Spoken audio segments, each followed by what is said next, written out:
Hey, masih dengan persoalan IASP 2020, di mana pada video kali ini saya akan coba membedah instrumen berbasis performance yang salah satunya adalah komponen proses pembelajaran, khususnya pada butir ke-12 dan butir ke-13, yaitu tentang efektivitas pembelajaran dan penilaian proses serta hasil pembelajaran. Jadi, jangan kemana-mana dan simak terus.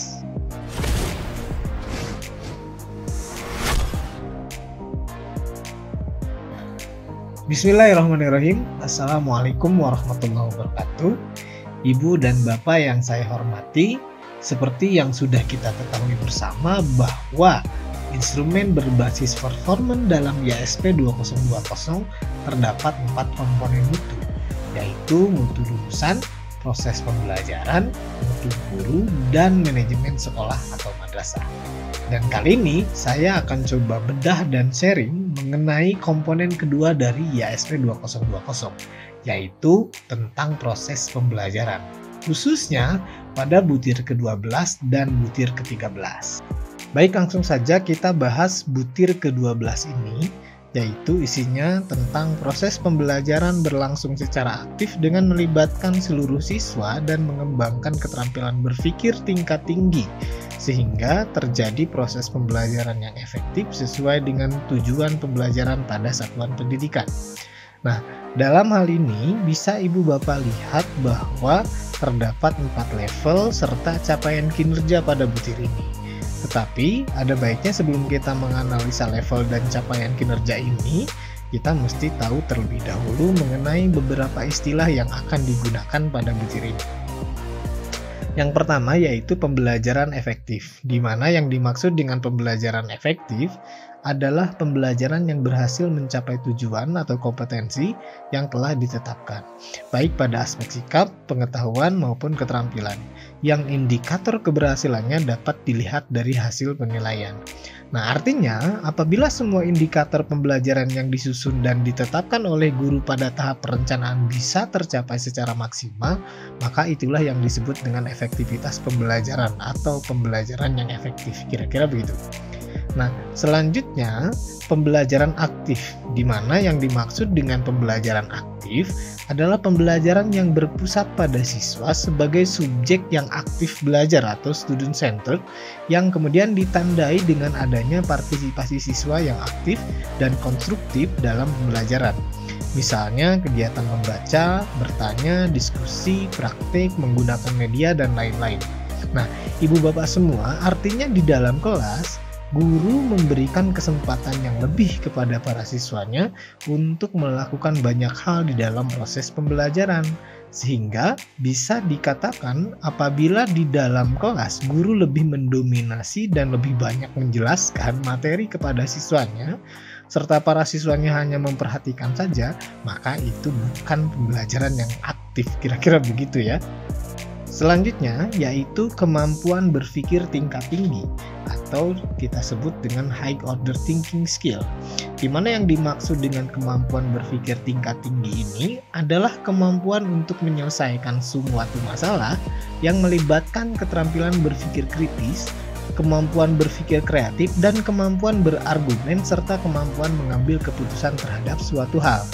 Artinya, Ibu Bapak semua, di dalam kelas, guru memberikan kesempatan yang lebih kepada para siswanya untuk menyelesaikan suatu permasalahan di dalam proses pembelajaran. Selanjutnya yaitu keterampilan menganalisis, di mana yang dimaksud dengan keterampilan menganalisis adalah keterampilan untuk memahami sebuah konsep dengan cara menguraikan atau merinci konsep tersebut ke dalam bagian-bagian yang lebih kecil dan terperinci serta menunjukkan hubungan antar bagian-bagian dari konsep tersebut, kira-kira begitu. Selanjutnya adalah keterampilan menyintesis, di mana yang dimaksud dengan keterampilan mensintesis adalah keterampilan menggabungkan bagian-bagian menjadi sebuah bentukan atau susunan yang baru, sehingga dapat menciptakan ide-ide baru yang dinyatakan secara eksplisit. Selanjutnya adalah pengalaman konkret, di mana yang dimaksud dengan pengalaman konkret artinya kegiatan pembelajaran yang dilakukan melalui kegiatan atau pengalaman langsung oleh siswa, baik berupa simulasi maupun praktik. selanjutnya yaitu materi yang bermakna, di mana yang dimaksud dengan materi yang bermakna adalah materi yang dipelajari di kelas dan memiliki hubungan atau manfaat bagi kehidupan siswa. Nah, kemudian yang terakhir yaitu berdampak terhadap pemecahan kehidupan sehari-hari, di mana yang dimaksud dengan berdampak terhadap pemecahan kehidupan sehari-hari artinya kegiatan pembelajaran yang dilaksanakan di kelas mampu memberikan solusi terhadap permasalahan yang ada dalam kehidupan siswa, kira-kira begitu. Nah, itu adalah beberapa gambaran mengenai definisi atau istilah-istilah yang akan digunakan pada butir ini. Lalu coba Ibu Bapak lihat bahwa dalam butir ke-12 ini terdapat 4 bagian level dan capaian kinerja atau performa. Nah, agar lebih mudah untuk dipahami, saya akan coba paparkan hal ini mulai dari level terendah, yaitu mulai dari level 1, 2, 3, dan 4. Kita mulai bahas dari level 1 terlebih dahulu, di mana capaian kinerjanya adalah dalam pembelajaran guru lebih banyak menjelaskan dan siswa memperhatikan serta mengerjakan tugas yang diberikan saja.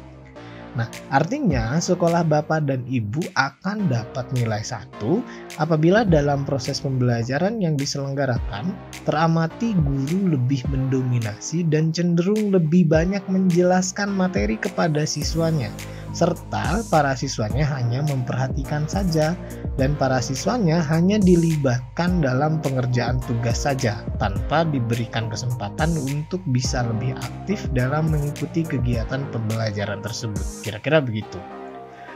Selanjutnya untuk level 2, capaian kinerjanya adalah dalam proses pembelajaran siswa diberi kesempatan untuk belajar secara aktif, baik itu membaca, bertanya, berdiskusi, praktek, atau menggunakan media.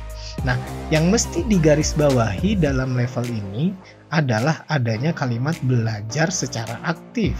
Artinya, sekolah Bapak dan Ibu akan dapat nilai 2 apabila dalam proses pembelajaran yang diselenggarakan teramati guru mampu membuat suasana belajar secara aktif, di mana dalam hal ini siswa diberikan kesempatan yang lebih serta dilibatkan dalam mengikuti berbagai macam kegiatan belajar seperti kegiatan membaca, bertanya, berdiskusi, melakukan kegiatan praktik, ataupun menggunakan media belajar yang difasilitasi oleh guru itu sendiri.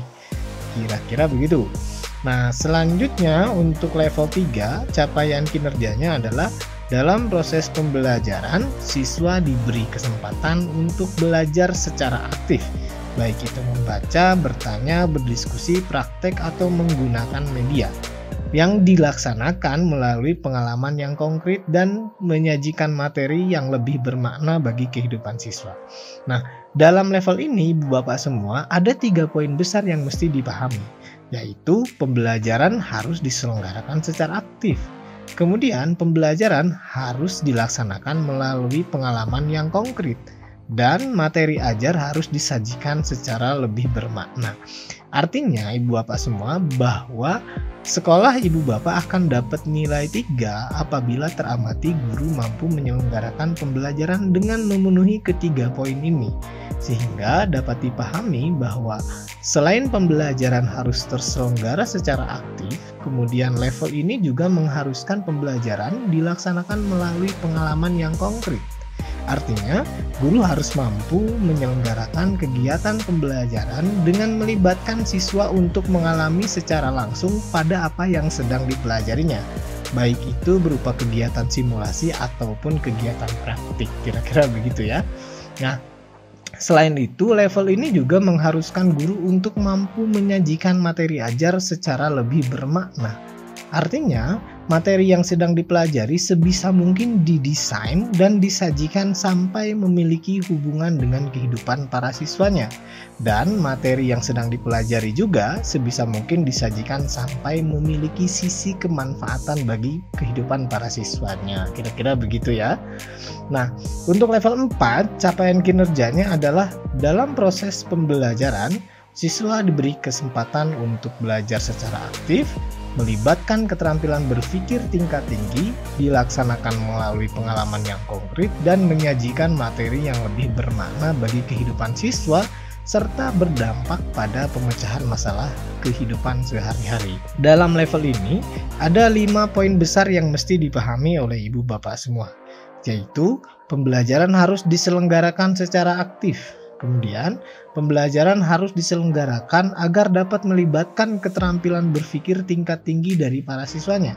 Kemudian, pembelajaran harus dilaksanakan melalui pengalaman yang konkret. Kemudian, materi ajar harus disajikan secara lebih bermakna. Dan pembelajaran yang dilalui harus dapat berdampak pada pemecahan di kehidupan sehari-hari para siswanya. Artinya begini, bahwa sekolah Bapak dan Ibu akan dapat nilai 4 apabila teramati guru mampu menyelenggarakan pembelajaran dengan memenuhi kelima poin ini.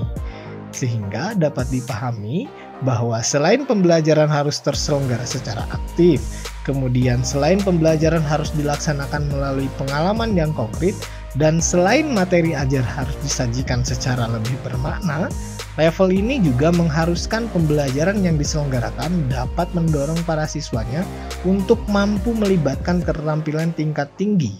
Artinya, dalam proses pembelajaran, guru harus mampu mendorong para siswanya untuk mendayagunakan kemampuan dalam menyelesaikan suatu masalah, khususnya dengan melibatkan keterampilan berpikir secara kritis, kemampuan berpikir secara kreatif, kemudian kemampuan berargumen, serta kemampuan siswa dalam mengambil keputusan terhadap suatu hal. Level 4 ini memang agak berat begitu ya, tapi coba diupayakan saja agar bisa memperoleh nilai semaksimal mungkin. Itu kira-kira penjelasan mengenai kriteria level dan capaian kinerja pada butir ke-12.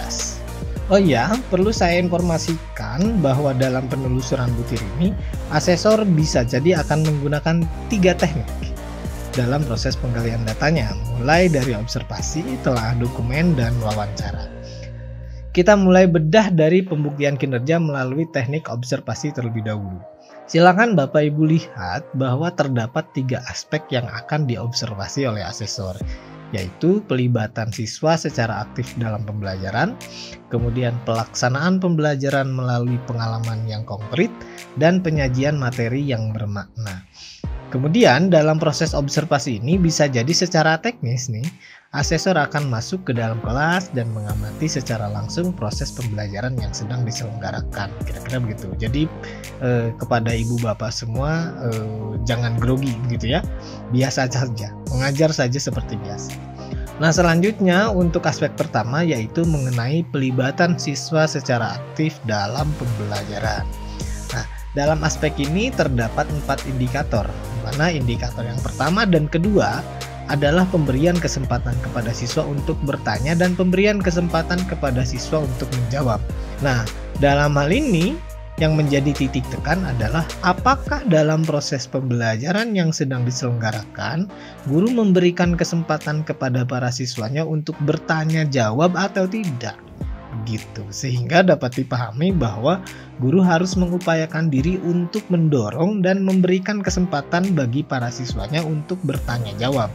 Entah itu dengan guru ataupun dengan siswa lainnya, khususnya tentang hal-hal yang tentu berkaitan dengan materi ajar yang sedang dibahas. Kira-kira begitu. Nah, selanjutnya indikator yang ketiga adalah pemberian kesempatan kepada siswa untuk mengerjakan tugas atau membaca atau diskusi. Artinya yang menjadi titik tekan adalah apakah dalam proses pembelajaran yang sedang diselenggarakan, guru memberikan tugas untuk dikerjakan oleh para siswanya atau tidak, begitu ya. Kemudian apakah guru menyelenggarakan kegiatan membaca atau tidak? Lalu apakah guru menyelenggarakan kegiatan diskusi antar siswa atau tidak, begitu ya? Sehingga dalam hal ini guru harus mengupayakan diri untuk menyelenggarakan pembelajaran yang di dalamnya terdapat pemberian tugas untuk dikerjakan oleh para siswanya, atau menyelenggarakan pembelajaran yang di dalamnya terdapat kegiatan membaca ataupun kegiatan diskusi. Gitu kira-kira ya. Nah, selanjutnya indikator yang keempat adalah pemberian kesempatan kepada para siswa untuk mengkomunikasikan hasil atau gagasan. Dalam hal ini, yang dimaksud dengan mengkomunikasikan hasil atau gagasan, contohnya seperti mempresentasikan makalah yang telah dibuatnya. Kemudian misalkan dalam mata pelajaran PAI, siswa mendemonstrasikan gerakan-gerakan sholat atau gerakan-gerakan wudhu sesuai dengan apa yang telah dipelajarinya. Selanjutnya misalkan pada mata pelajaran bahasa Indonesia, siswa diajak membacakan puisi yang telah dibuatnya, dan masih banyak lagi contoh-contoh kegiatan mengkomunikasikan. Sehingga yang menjadi titik tekan apakah dalam proses pembelajaran yang diselenggarakan guru memberikan kesempatan untuk mengkomunikasikan hasil belajarnya atau tidak begitu. Maka dari itu guru harus mengalokasikan waktu kepada para siswanya untuk mengkomunikasikan hasil belajarnya. Selanjutnya kita masuk ke dalam aspek yang kedua, yaitu tentang pelaksanaan pembelajaran melalui pengalaman yang konkret. Nah, dalam aspek ini terdapat 3 indikator, di mana indikator yang pertama adalah pemberian kesempatan kepada siswa untuk melakukan praktik. Nah, yang dimaksud dengan praktik di sini adalah kegiatan yang dilaksanakan secara nyata dan disesuaikan dengan semua materi ajar yang telah dipelajari oleh para siswa. Nah, dalam konteks pembelajaran, kegiatan praktek ini bisa jadi terrealisasi dalam berbagai bentuk, di mana bentuk yang pertama adalah kegiatan praktik yang diintegrasikan dalam proses pembelajaran dengan mendemonstrasikan seluruh pengetahuan yang sudah diajarkan oleh guru pada saat itu juga. Misalkan nih, dengan mengajak siswa untuk mencoba secara langsung memperagakan gerakan sholat, ataupun gerakan wudhu, ataupun gerakan melempar bola, misalkan begitu ya, dalam mata pelajaran PJOK. Yang tentu kegiatan tersebut dilaksanakan pada saat materi ajar masih dipaparkan. Nah, atau kegiatan praktik yang kedua yaitu kegiatan praktik yang dikemas dalam bentuk tes seperti tes praktik sholat, tes praktik berenang, tes praktik membuat lukisan, dan tes praktik lainnya, kira-kira begitu. Yang tentu dilaksanakan secara khusus setelah materi ajar selesai disampaikan. Artinya yang menjadi titik tekan adalah apakah dalam proses pembelajaran yang sedang diselenggarakan, guru mengadakan kegiatan praktek tersebut atau tidak begitu. Maka dari itu guru harus melibatkan para siswanya dalam kegiatan praktik. Entah itu kegiatan praktek yang diintegrasikan dalam proses pembelajaran ataupun kegiatan praktek yang dikemas dalam kegiatan tes. Selanjutnya kita masuk ke indikator yang kedua, yaitu pemberian kesempatan kepada siswa untuk melakukan simulasi. Nah, yang dimaksud dengan kegiatan simulasi di sini adalah kegiatan yang memperagakan sesuatu dalam bentuk tiruan yang mirip dengan keadaan yang sesungguhnya. Ingat, yang mirip gitu ya, artinya sesuatu yang tidak nyata. Misalkan di kelas 11 pada mata pelajaran PAI ada materi tentang dakwah. Nah, pada saat itu siswa diajak untuk mencoba mensimulasikan kegiatan dakwah di depan teman-temannya. Yang tentu pada saat itu tidak dalam konteks nyata sedang ceramah begitu ya. Atau misalkan di kelas 11 pada mata pelajaran PAI juga ada materi tentang perawatan jenazah. Lalu pada saat itu siswa diajak untuk mensimulasikan kegiatan memandikan, mengkafani, mensolatkan, dan menguburkan jenazah. Yang tentu pada saat simulasi tersebut tidak menggunakan jenazah asli gitu ya. Artinya yang menjadi titik tekan begitu adalah apakah dalam proses pembelajaran yang diselenggarakan, guru memberikan kesempatan kepada para siswanya untuk melakukan suatu simulasi atau tidak. Begitu, maka tentu guru harus mengupayakan diri untuk menyelenggarakan pembelajaran yang di dalamnya memuat kegiatan berbagai simulasi. Lalu indikator yang ketiga yaitu pemberian kesempatan kepada siswa untuk menggunakan media pembelajaran. Yang dimaksud dengan penggunaan media pembelajaran di sini yaitu pendayagunaan segala komponen yang digunakan untuk mempermudah dan menyalurkan pesan dari guru kepada siswa, sehingga dapat merangsang pikiran, perasaan, perhatian, dan minat siswa dalam proses belajar. Nah, baik itu media berbasis manusia, media berbasis cetakan, media berbasis visual, media berbasis audio, media berbasis audiovisual, ataupun media berbasis komputer. Misalkan nih, ketika guru bahasa Inggris ingin melatih kemampuan listening para siswanya, guru tersebut menggunakan media berbasis audio, yaitu tip. atau komputer dan speaker, lalu memutarkan suatu rekaman suara percakapan dengan menggunakan bahasa Inggris. Lalu misalkan ketika guru seni budaya ingin melatih kemampuan bermain gitar para siswanya, siswa diajak secara langsung untuk mencoba menggunakan atau memainkan gitar yang disediakan oleh guru. Artinya yang menjadi titik tekan adalah apakah dalam proses pembelajaran yang diselenggarakan, guru memberikan kesempatan kepada para siswanya untuk mendayagunakan media ajar atau tidak.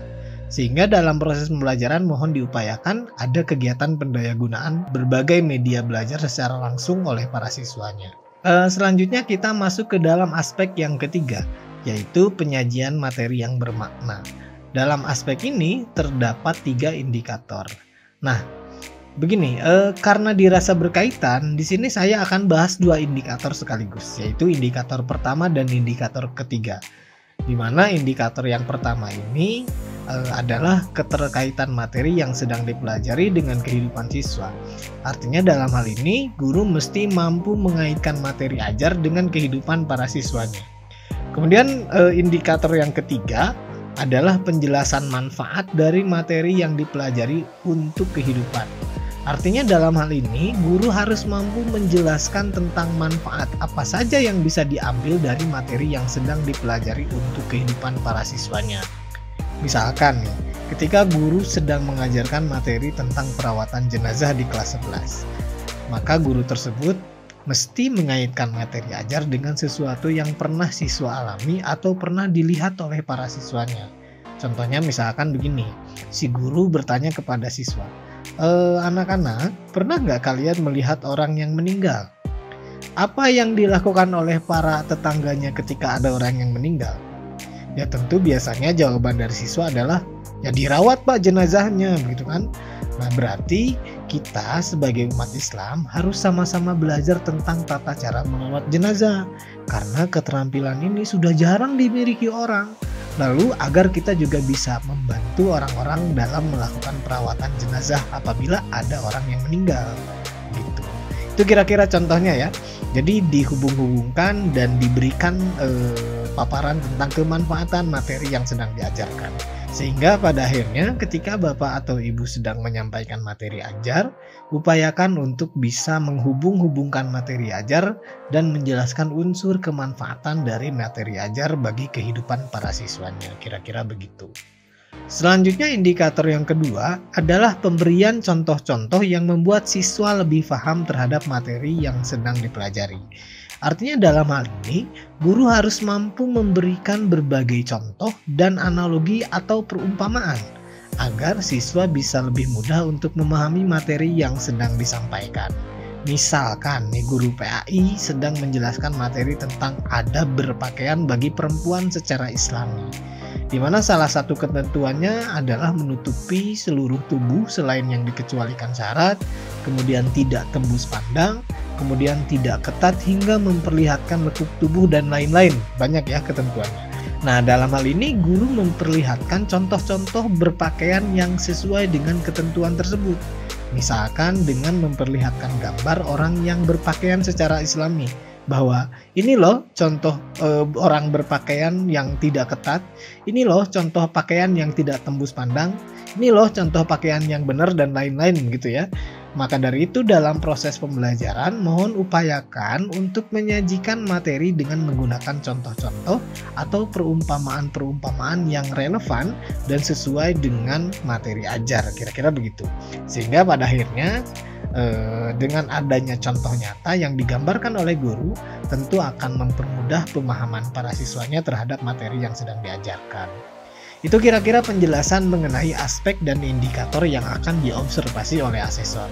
Namun ada beberapa hal penting yang mesti dipahami oleh ibu bapak semua, bahwa kita tahu nampaknya tidak setiap pembelajaran memuat semua variasi kegiatan yang diminta pada aspek ini.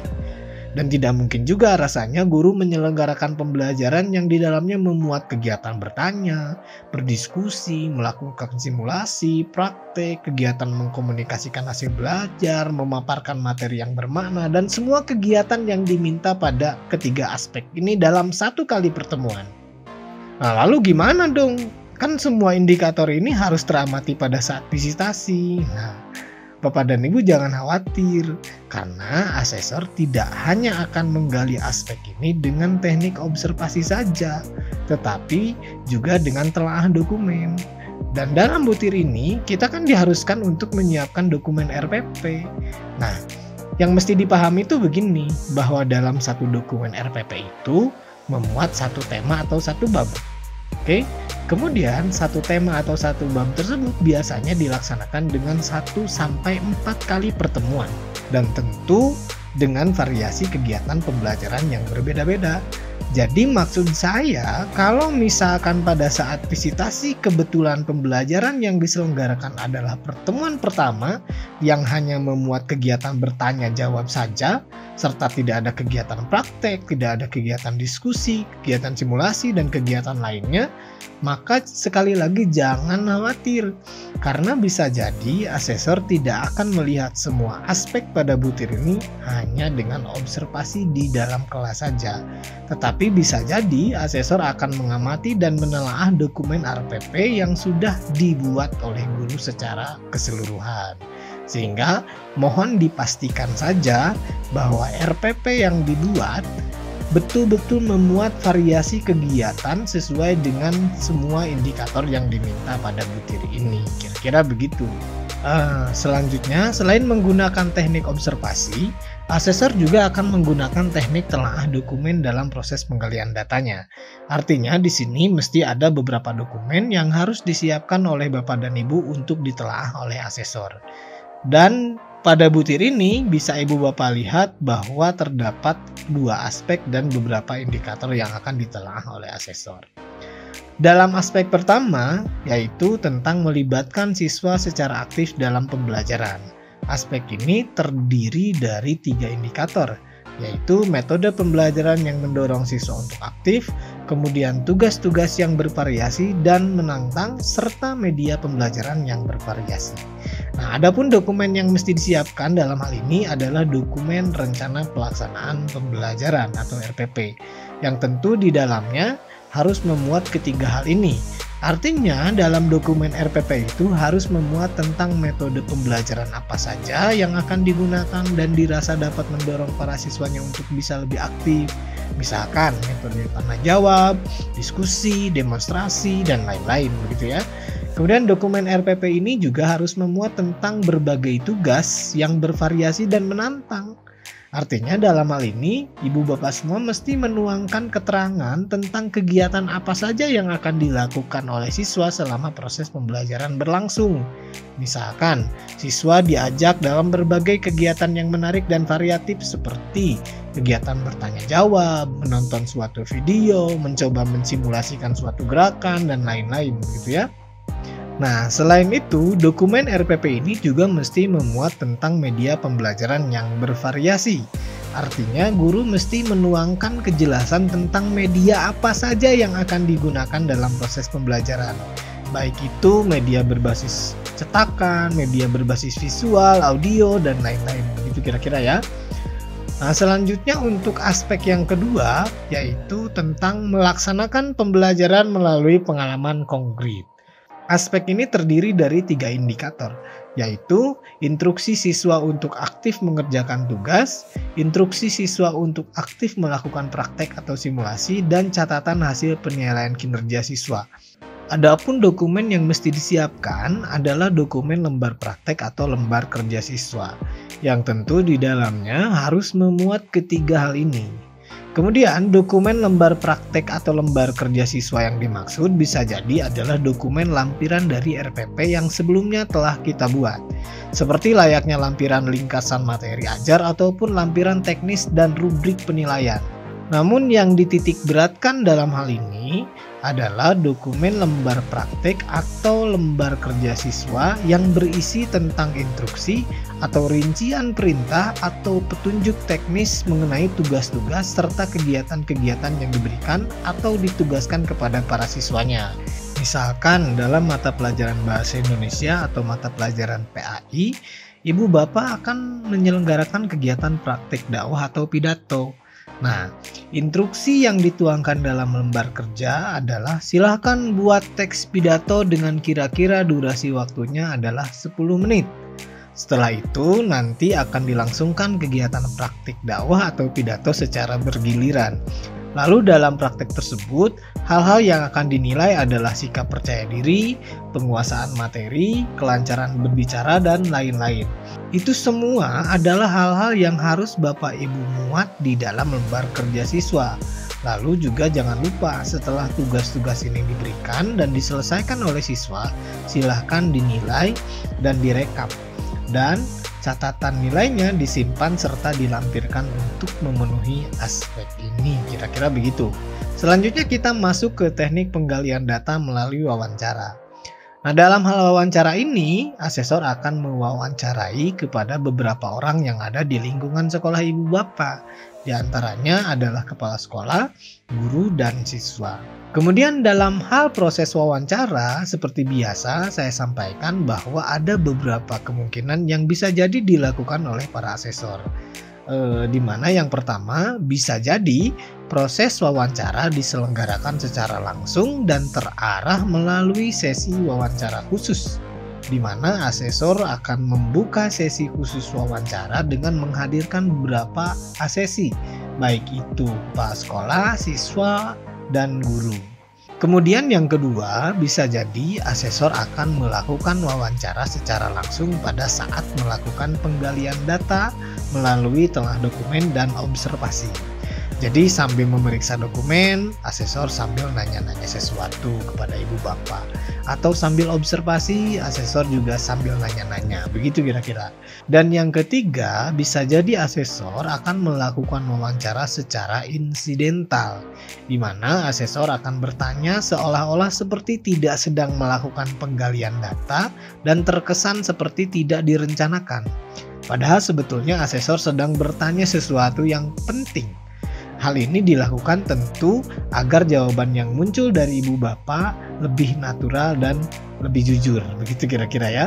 Misalkan sambil makan atau sambil berjalan ke suatu tempat, asesor biasanya suka sambil nanya-nanya tentang sesuatu secara tidak formal. Begitu kira-kira.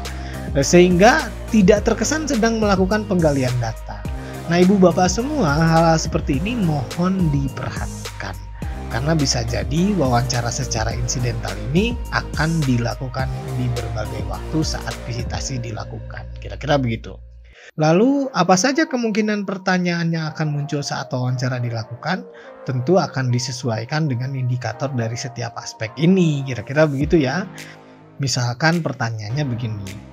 Ibu, mohon maaf nih, dalam proses pembelajaran, upaya apa saja sih yang dilakukan oleh ibu agar siswa bisa lebih aktif? Begitu ya. Apakah ada kegiatan tanya jawab yang diselenggarakan? Atau ada kegiatan diskusi yang diselenggarakan oleh ibu? Atau ada kegiatan pengerjaan tugas nggak, Bu? Begitu ya.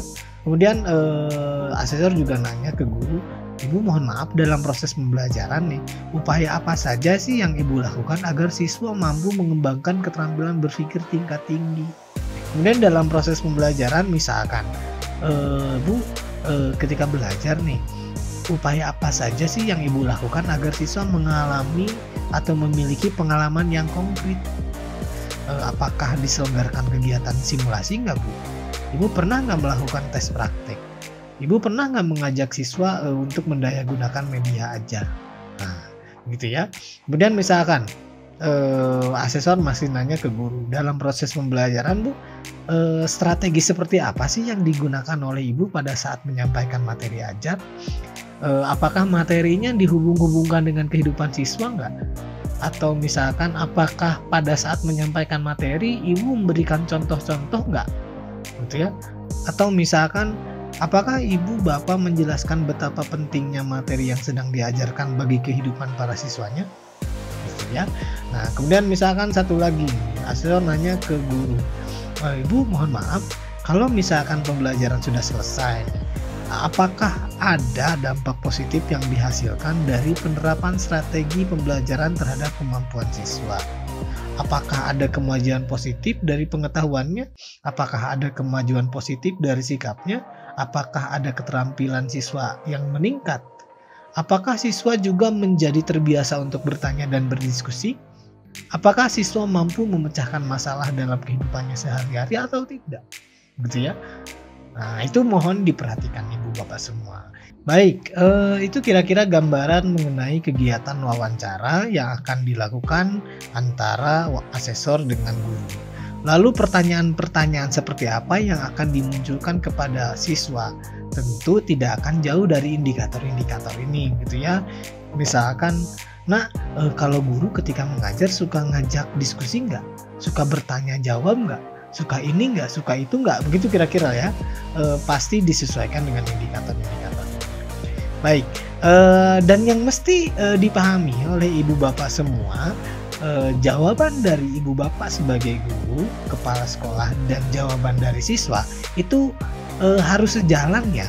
Jangan sampai jawaban dari ketiga pihak tersebut bertentangan. Misalkan, guru dan kepala sekolah menjawab bahwa dalam pembelajaran guru sering mengajak siswa untuk berdiskusi. Misalkan, tetapi jawaban dari siswa malah bertentangan. Misalkan, bahwa pembelajaran hanya dalam bentuk paparan materi saja Pak, misalkan gitu ya, nggak pernah ada kegiatan diskusi. Nah, itu jangan sampai bertentangan seperti itu gitu ya, sehingga pada akhirnya mohon siapkan jawaban terbaik sesuai dengan kondisi di lingkungan sekolah Ibu dan Bapak, begitu kira-kira. Baik, selanjutnya kita beranjak ke butir yang ke-13, yaitu tentang penilaian proses dan hasil belajar digunakan sebagai dasar untuk perbaikan dan dilaksanakan secara sistemis. Nah, dalam hal ini bisa Ibu Bapak lihat bahwa terdapat 4 level dan capaian kinerja pada butir ini. Tetapi seperti biasa kita harus mengetahui terlebih dahulu mengenai beberapa istilah yang akan digunakan pada butir ini. Yang pertama adalah penilaian pembelajaran. Penilaian pembelajaran ini adalah kegiatan yang dilakukan oleh guru untuk mengetahui tingkat keberhasilan atau keefektifan dari suatu kegiatan pembelajaran yang telah dilaksanakan dengan menggunakan metode dan instrumen yang tepat. Nah, penilaian pembelajaran dapat dilakukan pada dua sisi, yaitu penilaian proses dan penilaian hasil belajar. Nah, selanjutnya yaitu penilaian proses, di mana yang dimaksud dengan penilaian proses adalah kegiatan yang dilakukan oleh guru untuk mengetahui apakah proses pembelajaran yang telah dilaksanakan berlangsung secara lancar, menyenangkan, efisien, dan bertumpu pada siswa sebagai subjek yang aktif belajar. Gitu ya. Nah, kemudian penilaian proses dilakukan melalui prosedur yang sistematis dengan menggunakan metode dan instrumen yang tepat. Setahu saya begini, bahwa dalam kurikulum 2013 Ibu Bapak semua, penilaian proses ini adalah penilaian yang dilakukan untuk menilai aspek afektif atau sikap siswa, gitu ya, baik itu sikap keagamaan atau sikap religius ataupun sikap sosial siswa. Nah, adapun bentuknya biasanya dikemas dalam bentuk non-tes seperti penilaian dengan teknik observasi, penilaian diri, dan penilaian antar teman, kira-kira begitu. Selanjutnya yaitu penilaian hasil pembelajaran, di mana yang dimaksud dengan penilaian hasil pembelajaran ini adalah kegiatan yang dilakukan oleh guru untuk mengetahui tingkat penguasaan siswa terhadap kompetensi yang telah ditetapkan melalui prosedur yang sistematis dan dengan menggunakan metode serta instrumen yang tepat. Dalam kurikulum 2013, penilaian hasil ini adalah penilaian yang dilakukan untuk menilai aspek kognitif atau pengetahuan siswa dan menilai aspek psikomotorik atau keterampilan siswa. Nah, adapun bentuk penilaian pengetahuan siswa biasanya dikemas dalam bentuk tes, baik itu tes tulis, tes lisan, dan penugasan. Nah, dalam hal ini, tes tulis yang dimaksud biasanya berupa tes objektif dan tes uraian, baik itu berupa pilihan ganda, true or false, menjodohkan, uraian pendek, melengkapi, dan uraian panjang. Begitu kira-kira ya. Nah, adapun penilaian keterampilan siswa biasanya dikemas dalam bentuk tes, baik itu dalam bentuk tes kinerja, tes berbasis proyek, ataupun portofolio, kira-kira begitu. Nah, Selanjutnya yaitu sistemis, di mana yang dimaksud dengan sistemis artinya penilaian dilakukan secara terencana dan berkelanjutan melalui langkah-langkah yang logis dan benar. Dimulai dari penyusunan kisi-kisi, pengembangan butir penilaian, pelaksanaan penilaian, analisis hasil, dan tindak lanjut. Baik, itu kira-kira gambaran mengenai beberapa definisi dan beberapa istilah yang akan digunakan pada butir ini. Lalu silahkan Bapak Ibu lihat bahwa dalam butir ke-13 ini terdapat 4 level dan capaian kinerja atau performa. Untuk level keempat, capaian kinerjanya adalah guru melakukan penilaian proses dan hasil belajar dengan menggunakan berbagai teknik penilaian untuk mengetahui pencapaian tujuan pembelajaran secara sistemis dan berkesinambungan yang berdampak pada perbaikan proses pembelajaran dan hasil belajar siswa. Nah, ada beberapa poin penting yang mesti digarisbawahi Bapak semua. Bahwa yang pertama adalah guru harus teramati melakukan penilaian proses dan hasil pembelajaran dengan menggunakan berbagai teknik penilaian. Artinya, dalam prosesnya bukan hanya tes tulis saja yang digunakan gitu ya, tetapi juga menggunakan teknik penilaian lainnya seperti tes praktek atau kinerja, tes lisan, dan lain-lain. Kemudian, penilaian yang dilakukan harus sistemis dan berkesinambungan. Artinya, penilaian tersebut harus dilakukan secara terencana dan berkelanjutan melalui langkah-langkah yang logis dan benar, mulai dari penyusunan kisi-kisi, pengembangan butir penilaian yang sesuai dengan tujuan pembelajaran, pelaksanaan penilaian, analisis hasil, dan tindak lanjut dari penilaian itu sendiri. Selain itu, penilaian yang dilakukan harus berdampak pada perbaikan proses dan hasil belajar siswa. Artinya, hasil penilaian yang dimiliki harus digunakan sebagai dasar perbaikan untuk pembelajaran selanjutnya. Lalu, tentu dengan adanya hasil penilaian dan pola pembelajaran yang telah diperbaiki, maka dalam jangka panjang dimungkinkan untuk berdampak pada peningkatan capaian prestasi belajar siswa. Artinya, sekolah Bapak dan Ibu akan dapat nilai 4 apabila dalam proses dan setelah selesainya pembelajaran, guru teramati mampu melakukan penilaian dengan memenuhi semua keharusan pada level keempat ini. Kira-kira begitu ya. Nah, beranjak ke level ketiga, di mana capaian kinerjanya adalah guru melakukan penilaian proses dan hasil belajar dengan menggunakan berbagai teknik penilaian untuk mengetahui pencapaian tujuan pembelajaran secara berkesinambungan. Nah, bedanya dengan level 4, level 3 ini tidak ada keharusan untuk melakukan proses penilaian secara sistemis, gitu ya. Artinya, sekolah Bapak dan Ibu akan dapat nilai 3 apabila dalam proses dan setelah selesainya pembelajaran, guru teramati melakukan penilaian proses dan hasil belajar dengan menggunakan berbagai teknik penilaian secara berkesinambungan. Kira-kira begitu. Selanjutnya untuk level 2, capaian kinerjanya adalah guru melakukan penilaian proses dan hasil belajar sesuai dengan tujuan pembelajaran, namun belum digunakan untuk perbaikan pembelajaran.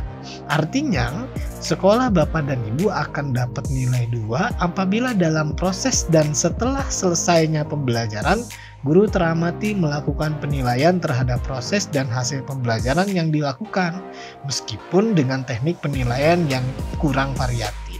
Lalu, instrumen penilaian yang disusun dirasa sudah sesuai dengan indikator dan tujuan pembelajaran yang telah ditetapkan, meskipun guru tidak menggunakan hasil penilaian tersebut sebagai dasar perbaikan pembelajaran ke depannya. Kira-kira begitu.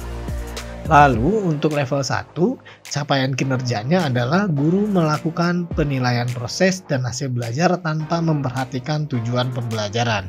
Artinya, sekolah Bapak dan Ibu akan dapat nilai 1 apabila dalam proses dan setelah selesainya pembelajaran, guru teramati melakukan penilaian terhadap proses dan hasil pembelajaran yang dilakukan, meskipun dengan teknik penilaian yang kurang variatif. Lalu, instrumen penilaian yang disusun tidak sesuai dengan tujuan pembelajaran yang sudah ditetapkan. Karena memang idealnya pembuatan instrumen penilaian itu ya didasarkan pada indikator dan tujuan pembelajaran. Itu kira-kira gambaran atau penjelasan mengenai kriteria level dan capaian kinerja pada butir ke-13 ini. Dalam penelusuran butir ke-13 ini, asesor akan menggunakan 3 teknik, yaitu observasi, telah dokumen, dan wawancara. Kita mulai bedah dari pembuktian kinerja melalui teknik observasi terlebih dahulu. Dalam proses observasi ini, Ibu Bapak semua, tentu asesor akan masuk ke dalam kelas dan mengamati secara langsung proses pembelajaran yang sedang diselenggarakan oleh guru. Nah, silakan Bapak Ibu lihat bahwa terdapat satu aspek yang akan diobservasi oleh asesor, yaitu penggunaan berbagai teknik atau metode penilaian. Nah, dalam aspek ini terdapat 3 indikator, di mana indikator yang pertama adalah lebih dari satu teknik penilaian. Misalnya tes tulis, tes lisan, uji kinerja, dan portofolio. Nah, dalam hal ini yang menjadi titik tekan adalah apakah dalam proses dan setelah selesainya pembelajaran, guru menggunakan berbagai teknik penilaian atau tidak. Sehingga dapat dipahami bahwa guru harus mengupayakan diri untuk menggunakan berbagai teknik penilaian secara variatif. Baik itu tes tulis, tes lisan, uji kinerja, portofolio, dan lain-lain. Kira-kira begitu. Selanjutnya, indikator yang kedua adalah lebih dari satu aspek capaian pembelajaran, baik itu sikap, pengetahuan, dan keterampilan. Artinya, yang menjadi titik tekan adalah apakah dalam proses dan setelah selesainya pembelajaran, guru menilai ketiga aspek belajar atau tidak. Karena memang idealnya ketiga aspek belajar ini harus dinilai dalam setiap tema pembelajaran. Baik itu menilai pada aspek kognitif, afektif, ataupun psikomotorik. Sehingga dalam hal ini, guru harus mengupayakan diri untuk melakukan penilaian secara autentik atau secara keseluruhan terhadap ketiga aspek belajar tersebut. Baik itu pada aspek kognitif, afektif, dan psikomotorik. Nah, selanjutnya, indikator yang ketiga adalah penilaian proses dan hasil belajar. Artinya yang menjadi titik tekan adalah apakah dalam proses dan setelah selesainya pembelajaran, guru melakukan penilaian proses dan hasil pembelajaran atau tidak. Sehingga guru harus mengupayakan diri dalam melakukan penilaian terhadap proses pembelajaran untuk menilai aspek sikap dan melakukan penilaian terhadap hasil pembelajaran untuk menilai aspek pengetahuan serta keterampilan siswa. Itu kira-kira penjelasan mengenai aspek dan indikator yang akan diobservasi oleh asesor. Namun dalam hal ini ada beberapa hal penting juga yang mesti dipahami oleh ibu bapak semua, bahwa kita tidak bisa melakukan berbagai teknik penilaian terhadap semua aspek belajar siswa dalam satu kali pertemuan, kan begitu ya? Lalu gimana dong Pak? Kan semua indikator ini harus teramati pada saat visitasi. Nah, sekali lagi gak usah panik dan jangan khawatir karena asesor tidak akan menggali aspek ini dengan teknik observasi saja, tetapi juga dengan telaah dokumen. Dan di dalam butir ini kita diharuskan untuk menyiapkan dokumen rencana pelaksanaan pembelajaran atau RPP. Nah, yang mesti dipahami itu begini, bahwa dalam satu dokumen RPP itu biasanya memuat satu tema atau satu bab. Oke. Kemudian satu tema atau satu bab tersebut biasanya dilaksanakan 1 sampai 5 kali pertemuan dan tentu dengan teknik penilaian yang berbeda-beda. Jadi maksud saya kalau misalkan pada saat visitasi kebetulan pembelajaran yang sedang diselenggarakan adalah pertemuan pertama yang hanya memuat kegiatan penilaian proses saja serta tidak ada penilaian hasil pembelajaran, maka sekali lagi jangan khawatir karena bisa jadi asesor tidak akan melihat semua aspek pada butir ini hanya dengan observasi di kelas saja. Tetapi juga asesor akan mengamati dan menelaah dokumen RPP yang sudah dibuat oleh guru secara keseluruhan. Sehingga mohon pastikan bahwa dokumen RPP yang telah dibuat oleh guru betul-betul di dalamnya memuat berbagai teknik penilaian terhadap seluruh aspek belajar siswa. Baik itu aspek pengetahuan, aspek sikap, dan keterampilan. Kira-kira begitu. Selanjutnya, selain menggunakan teknik observasi, asesor juga akan menggunakan teknik telaah dokumen dalam proses penggalian datanya. Artinya di sini Ibu Bapak semua mesti ada beberapa dokumen yang harus disiapkan oleh Ibu Bapak untuk ditelaah oleh asesor. Kira-kira begitu. Nah, silakan Ibu Bapak lihat bahwa terdapat dua aspek dan beberapa indikator yang akan ditelaah dokumennya oleh asesor. Di mana untuk aspek pertama yaitu tentang penggunaan berbagai teknik atau metode penilaian. Nah, aspek ini terdiri dari 3 indikator, yaitu lebih dari satu teknik penilaian, misalnya tes tulis, tes lisan, uji kinerja, portofolio. Kemudian lebih dari satu aspek capaian pembelajaran, baik itu sikap, pengetahuan, dan keterampilan, dan penilaian proses serta hasil belajar. Nah, adapun dokumen yang mesti disiapkan adalah dokumen RPP yang tentu di dalamnya harus memuat ketiga hal tadi. Artinya di dalam dokumen RPP itu harus memuat rencana penilaian yang akan dilakukan. Dan tentu rencana penilaian tersebut harus memenuhi ketiga indikator ini. Artinya rencana yang akan dilakukan harus memuat teknik penilaian yang variatif. Misalnya tes tulis, tes lisan, uji kinerja, ataupun portofolio. Kemudian, rencana penilaian ini juga harus menilai terhadap seluruh aspek belajar siswa, baik itu aspek pengetahuan, sikap, dan keterampilan. Selain itu, rencana penilaian ini juga bisa dikemas menjadi dua bentuk, yaitu penilaian terhadap proses pembelajaran untuk menilai aspek sikap, dan penilaian terhadap hasil pembelajaran untuk menilai aspek pengetahuan dan keterampilan siswa. Selanjutnya untuk aspek kedua yaitu tentang penilaian yang dilakukan secara sistemis dan berkesinambungan. Aspek ini terdiri dari dua indikator, yaitu langkah-langkah penilaian yang logis dimulai dari penyusunan kisi-kisi sebagai langkah awal dan penilaian secara berkesinambungan atau berkelanjutan. Nah, adapun dokumen yang mesti disiapkan adalah dokumen kisi-kisi soal dan instrumen penilaian formatif dan sumatif, serta dokumen hasil penilaian formatif dan sumatif. Nah, mesti saya perjelas Bapak Ibu semua bahwa yang dimaksud dengan penilaian formatif itu sama dengan penilaian proses, gitu ya, yaitu penilaian yang dilakukan untuk menilai aspek sikap. Lalu yang dimaksud dengan penilaian sumatif itu sama dengan penilaian hasil pembelajaran, yaitu penilaian yang dilakukan untuk menilai aspek pengetahuan serta keterampilan siswa. Sehingga dapat kita sama-sama pahami bahwa dokumen yang mesti disiapkan yang pertama adalah dokumen yang memuat gambaran umum mengenai rencana butir-butir soal atau asal-usul butir soal yang dikemas dalam bentuk dokumen kisi-kisi soal. Kira-kira begitu ya. Kemudian yang kedua, dokumen yang mesti disiapkan adalah dokumen instrumen penilaian, baik itu dalam bentuk tes ataupun bentuk non-tes. Kemudian yang ketiga, dokumen yang mesti disiapkan adalah dokumen hasil rekapitulasi penilaian yang telah dilakukan, baik itu hasil penilaian pada aspek kognitif, afektif, ataupun psikomotorik. Selanjutnya kita masuk ke teknik penggalian data melalui wawancara, di mana kegiatan wawancara ini akan dilangsungkan kepada beberapa orang yang ada di lingkungan sekolah Ibu Bapak, diantaranya adalah kepala sekolah, guru, dan siswa. Lalu apa saja kemungkinan pertanyaan yang akan muncul? Tentu sekali lagi tidak akan jauh dari indikator dari setiap aspek yang ada ini, begitu ya. Misalkan begini, Ibu, teknik apa saja yang biasanya digunakan untuk menilai siswa? Apakah ada tes tulis? Ibu sering nggak melakukan tes lisan? Ibu sering nggak melakukan tes praktek? Begitu ya.